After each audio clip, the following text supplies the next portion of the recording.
Another Guantanamo Bay prisoner with suspected ties to Osama bin Laden, who was thought to be a lifer, is now apparently on his way out. Chief Intelligence Correspondent Catherine Harridge is here tonight with that story. Good evening, Catherine. Well, thank you, Brett. What explains his status? Well, thank you, Brett. Leading analysts who track Gitmo say the Obama administration is willing to accept more risk that a detainee may return to terrorism in an effort to clear the camps and close the detention facility by the end of the president's second term.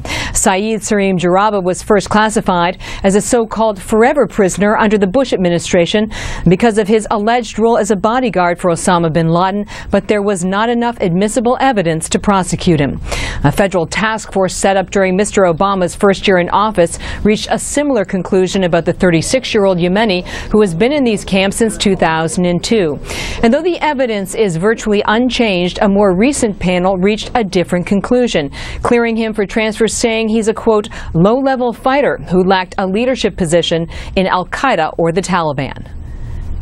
You can't wave a wand 12 years later and say, well, you know, he's not dangerous. This is a politically driven decision to fulfill the campaign promise and then the promise of the president to close it within a year. Consequences be damned.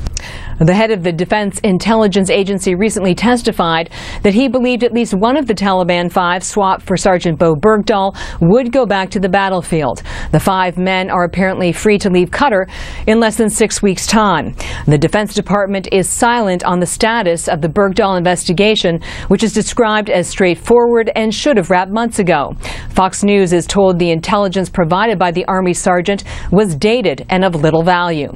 After the last Defense Secretary, Chuck Hagel, said he felt pressure to sign off on risky transfers, his successor, Ash Carter, assured Congress he would put national security ahead of politics. 122 detainees are left, and the conventional wisdom is that the president will move even more aggressively to shift the remaining prisoners to a U.S. facility if his administration can get the population below 100, Brett.